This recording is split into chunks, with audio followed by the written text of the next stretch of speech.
I'm going to hum a little ditty here and just riff on some things. I'm in a reflective mode, so I just want to get some things out there that I don't think I've expressed before. All right. Uh, so yeah, let me just get a little comfortable here. I don't know if this is going to be one of those ones where you want to put me on 1.5. Maybe it is. I don't know, but I'm going to try not to be not. I'm going to try not to be too. Uh, I don't know. I'm not going to try. I'm going to try not to go on for too long about any of this stuff. So here's the thing. We live in a very reactive culture. It's the reactivity of our culture that is part of what's so distressing right now. A big part of what's so distressing. And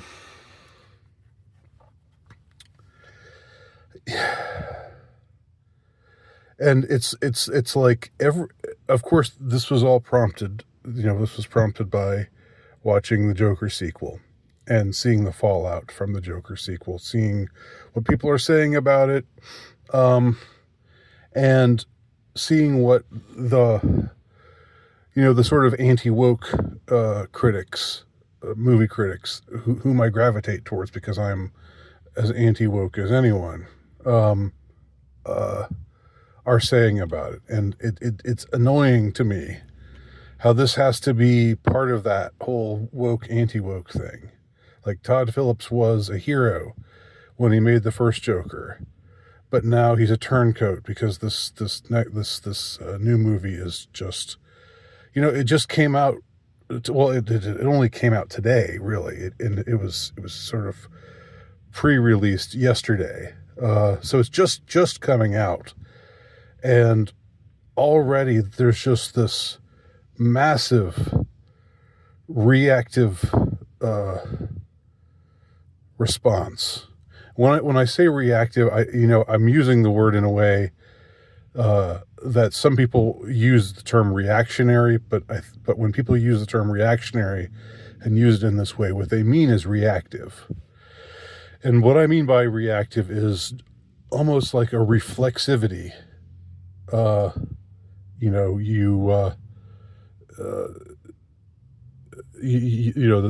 doctor hits your knee and you kick, your leg kicks. You can't help it. It's just a reflex. It's almost like people can't help it. They just respond, and they go all one way or all the other way. There's no subtlety anymore. There's no. Well, I guess I'm ironically, making it sound, my critique is sounding is lacking subtlety when I say there's no subtlety, because there are people out there who have a more subtle touch, but their voices are drowned out, or the subtleties that they invest into their critique, the subtleties get ignored, and what people end up paying attention to are the pull quotes or the headlines, you could say, the clickbait kind of stuff. I get clickbait. I get how you want to get people's attention and all that, but there's something just really irksome about all the reactivity that's out there. And somebody's bad or somebody's good. If somebody does something that it makes a movie that you like, then he's a hero. If somebody makes a movie that you dislike, now he's a bad guy. Now it's like he's he's giving the finger to everybody who enjoyed the first Joker. I don't think that's what this second Joker was all about. I don't think that's what they were going for. Now, I have said I don't like the movie, that I think it's a failure, that I've said that, but man, just like I've grown so weary of the taking sides all the time, seeing who's a good guy and who's a bad guy, and just just glomming on to what your tribe says, and you know hating what what you perceive to be against what your tribe says. It's just so it's grown so tiresome. And I know I'm being hypocritical. I mean, I because I've been swept along with this stuff uh, as much as anybody. I'm sure I've been guilty of it myself. Um, and some things are really really bad, and they deserve to be called out as really really bad. And other things are really good, and they deserve high praise. But you've got to uh, like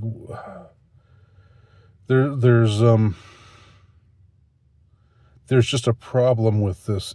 Is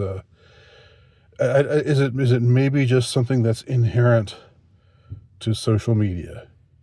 Is it just you get rid of social media and this won't be a problem anymore?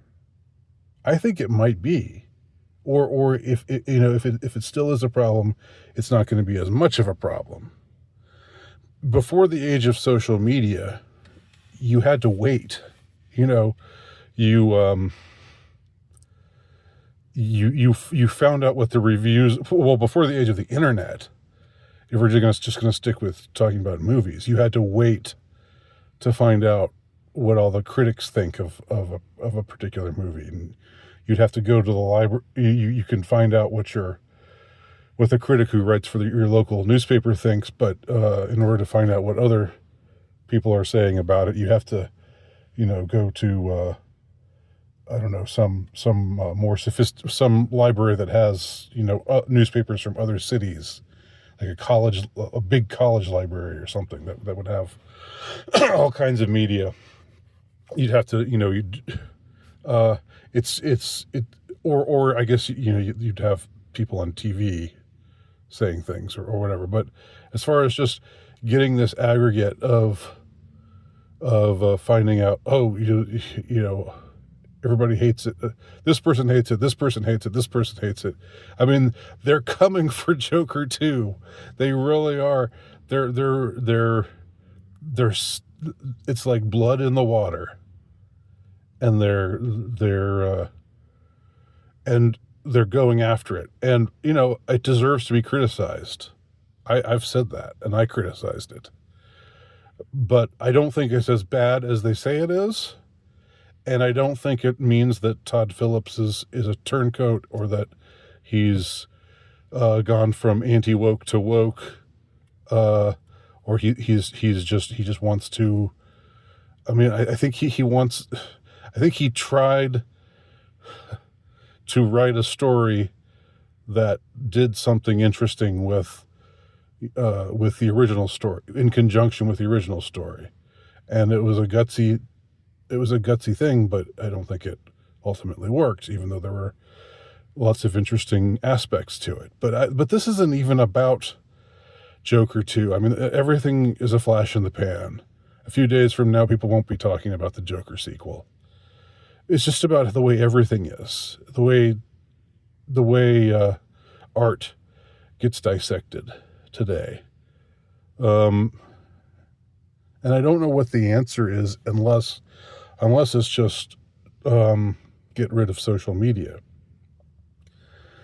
And you want to have some kind of toehold in social media, because if you've got work to promote, that's the way to do it. But I think before social media, there was more reflectiveness. There had to be. You couldn't just if you were angry, if you saw a movie that made you angry, you couldn't just go and record a video. And no, I'm being hypocritical now because I'm making this video right? It's or ironic anyway. You couldn't just sit in your car, and record a video about how much you despise the movie, and then post the video, or tweet something, or what have you. You couldn't do that.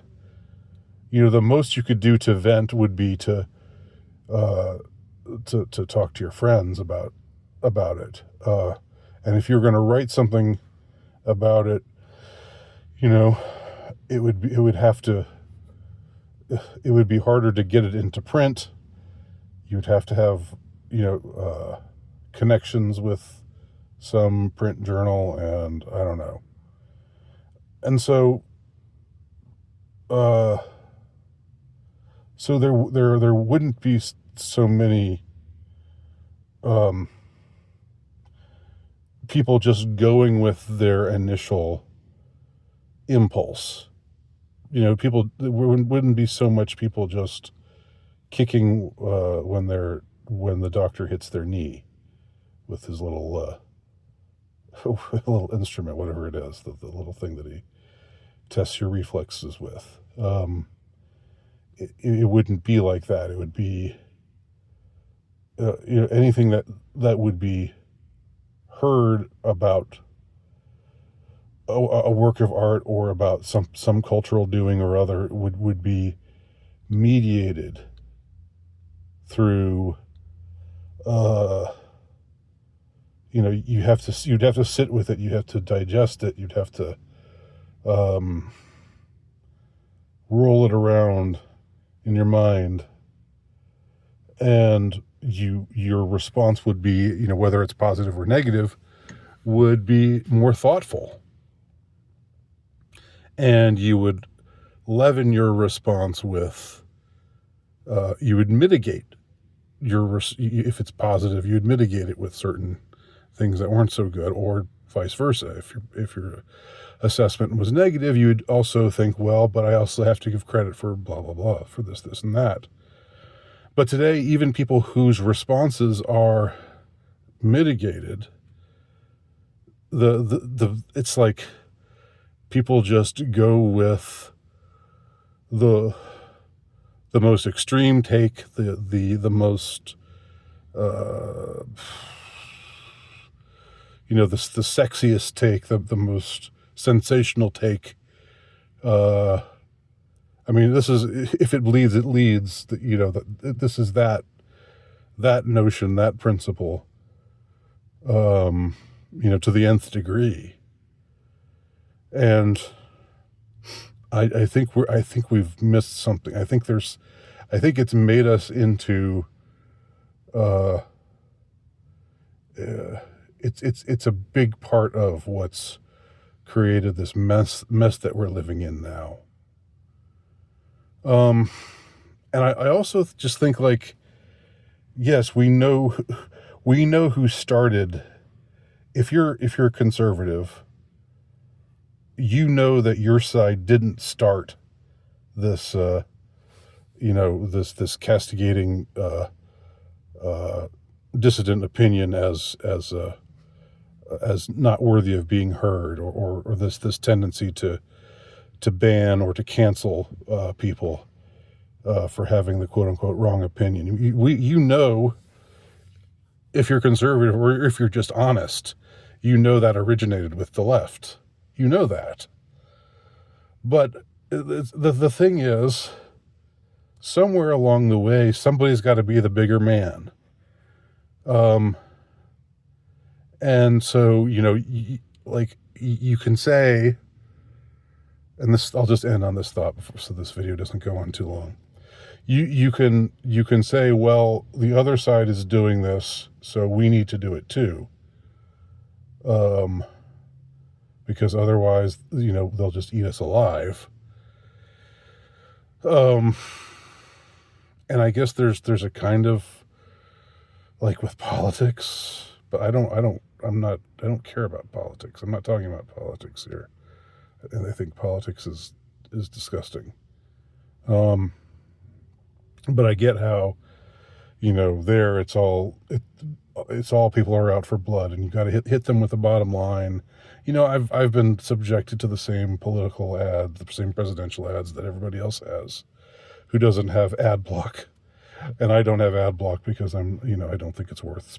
I don't want to give YouTube any of my money, so I can usually suffer through the ads, but election season, it gets a little bit old. So yeah, I get how political ads are always going to be tacky. They're always going to be negative. They're always going to be unfair, low blows, misleading, taking things out of context. But both sides are doing it because if one side stops doing it, then the other side wins. And that's the way it goes, and it's a dirty, dirty business. But I'm not talking about politics. I'm talking about culture. And I just think somebody's got to be the bigger man at some point. Somebody's got to say, I'm not going to cancel so-and-so, or I'm not going to just go with, even if you're not talking about canceling, I'm not just going to go with my base guttural, gut level, lizard brain reaction and just let that be what I lead with and what I put out there. I'm going to be more thoughtful, and and hopefully people will follow my lead. Hopefully some people out there will appreciate it and will follow my lead and do likewise. I guess that's what I try to do with my commentary, although I think I get caught up too in the culture war stuff. But it's not conducive to a well-ordered society or to a well-ordered psyche. It's not conducive to either of those things.